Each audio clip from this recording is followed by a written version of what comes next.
everyone gets a miracle. My miracle is Margot Ross Spiegelman. To talk about a film like Paper Towns, a lot of it is based on the twist ending. Just why Cara Delevingne has disappeared and where she is, whatever. Because the plot of Paper Towns is she's a ghost. She's a ghost. She was never alive. This guy called Q has got a childhood crush on his next door neighbour. Wait, hang on. His name is Q. His name is Quentin, but he's called Q. Yeah. And basically, one night, his crush from afar, manic pixie dream girl, knocks on his window one day and says, "Hey, my boyfriend's been cheating on me, so we're gonna have a big night-long revenge scheme." So he drives her around in his mother's car, which he steals. But then it turns out a few scenes later he's got his own car. So why did he steal his mother's? What? Anyway, I don't know. But anyway, so they do this revenge scheme, and then the next day, she disappears. Her name is Margot, played by Cara Delevingne. Margot disappears, and because she's a manic pixie dream girl, she leaves clues to people. She leaves really, really elaborate, difficult to find clues for people so that they can come find her or they can know where she is. And Q is obsessed with trying to find her. And apparently Paper Towns, according to the writer John Green, who wrote the book, and I've been told that the book is very, very, the film is very, very faithful to the book. Apparently the book and the film are a deconstruction and dressing down of the manic pixie dream girl trope, which is basically Zooey Deschanel in every film ever, where she's free-spirited, she's impulsive, she's got really, really weird quirks and whatever. Basically, someone who doesn't exist, and if they do exist, it's only because they saw her in a movie and wanted to be her.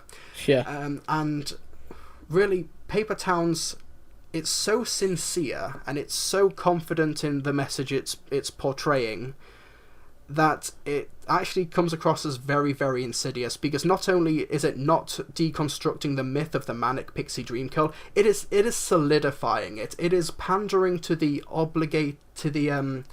what would you call it? The entitled teenage boys who believe just because you're nice to somebody, you should sleep with them. And apparently that's the exact opposite intention of the author, but that's just how it comes across in the film. And the main issue is that Q is a dick. Q is an absolute bellend. And Margot, the whole point of the ending is that, no, I'm not a manic pixie dream girl. Everybody thinks I am. But here's the thing. She is a manic pixie dream girl. She's so much of a manic pixie dream girl that when she writes, she capitalizes every other letter, because writing's too mainstream. She leaves elaborate clues for people when she goes on a trip somewhere, because that's what a normal person and not a manic pixie dream girl would do. And while obviously I'm not saying that just because somebody is nice to you, then they want to sleep with you, but she is clearly leading this person on. She's clearly leading Q on. They have a romantic dance in a abandoned art museum, and they dance in the moonlight and they flirt with each other, and she's totally leading him on. And yeah, Q's a dick. Margot's a complete manic pixie dream girl, even though the film's like, no, she has feelings too, even though it's contradicted by everything she does. And the film has a terrible attitude towards pretty much every female character in the movie. There's a character in here who's one of Margot's friends called Lacey. She's played by Houston Sage, who just looks like a young version of Rachel Adams. And one of her first scenes is her crying in a bathtub. She's clothed in a empty bathtub, and she's saying, "Oh, when you look at me, what's the first thing you see?" And then somebody says, "Oh, beautiful." It's like, no, but why does nobody think that I'm smart? I'm graduating with these great marks, and I'm going to this great university. Well, she just asked what you see. Yeah, basically. What's the first thing you think of when you see me? Of course, the logic is terribly flawed, because you've got to get to know people before you know that they're smart. You can't just yeah. But then she tags along on this quest, and the only reason she is tagging along is because the comic relief character needs a girlfriend. And it's not aware of the double standard. Like I said, it's so sincere that it actually turns out to be even worse. It's kind of like 50 Shades of Grey, when what is clearly domestic abuse is so romanticized and it's so earnest. Yeah. It sort of really gets under its audience's skin, and what's really happening, morality-wise in Paper Towns is fucking fucked up. It made me very, very angry and annoyed. It's well directed, it's well shot. The cast meh, as you are, and it conforms to a lot of the tropes. And yeah, it just made me very, very annoyed. And when people are like, "Oh no, you just don't get it. The book was so much better," but then people are saying that the book was, it's basically trying to go for the same thing that the book did. So either way, the book is still pretty insidious if it has the same execution. And it made me very annoyed. They've got a ticking clock in this movie where they say, "Oh, we've got prom. We've got to travel to New York because that's where they think Margot is. We've got to travel to New York and come back in time for prom." And it's like, okay, so when's that? No, we've got to come back in time for prom. Yeah, but when is prom? How many days? How long do you have to find Margot? They never say prom's in 2 days. They never say, oh, prom's next week. When is prom? Context, people. Context. Yeah, that's a basic thing. Because if you want a ticking clock, and there's a character who was, there's this character who's a bit of a nerdy geek, but he's nice, and the reason there's a funny moment where he says why he's got a girlfriend, but he doesn't allow the girlfriend to come to his home. He doesn't allow her to meet his parents, and the reason for that is because his parents are going for the Guinness Book of World Records collection of the most Black Santas. Like, they have a house full of Black Santa memorabilia, and that's really funny.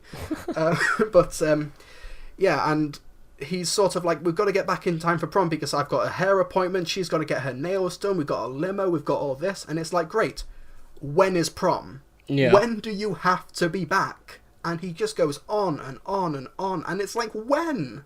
When the fuck is prom? I shouldn't get this angry, but it's like, you keep bringing it up. Yeah. Give me the context. Anyway, yeah, so in short, Paper Towns, it's so sincere, but it's carrying, it's so self-confident in its message that it doesn't realise that it's actually fucked it up. Cara Delevingne's terribly miscast because she is basically, because in the press at least, she's just a manic pixie dream girl, basically. Yeah. You know, and in the book, I'm told that she's the character is described as full-bodied, well, as like not a supermodel or not super thin, just sort of she's just a person, basically. So of course you cast a supermodel to play the character. Of course you do. Yeah. And like I said, Q is a dick. He's an absolute dick. He's entitled. There's a sequence where he dreams that Margot visits him in a sexy red dress, and she says to him in the dream, "Oh, Quentin, you're so sweet." This character dreams about how great he is. That's not a good protagonist.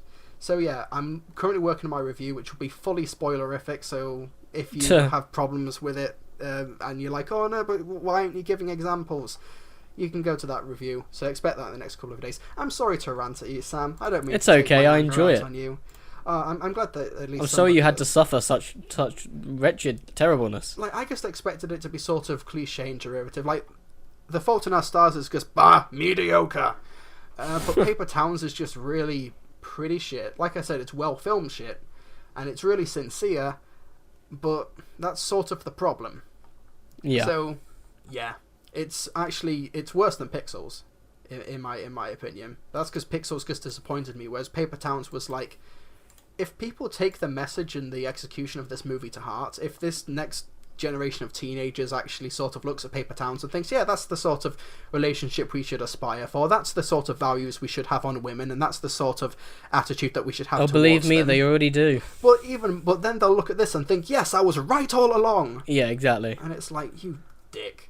I can't. I hate the younger generation. Sorry to anyone listening. If you are listening, you're one of the smart ones. It needed to end in one of two ways. It needed to pull the rug out from under Quentin. It needed to either do that and say, no, you were being a dick. Why were you acting like this? You are not entitled to me just because of what we've done. Or it needed to commit to the manic pixie dream girl. It needed to, or at least the deconstruction of the trope. But what happens is that it tries to compromise in the middle, so it literally has the worst of both worlds, where the bit movie, like Transcendence. Yeah, the movie ends with the two kissing, which everything leading up to the movie is preventing that kiss from happening. Yeah. Spoiler alert: he finds her. I won't tell you what.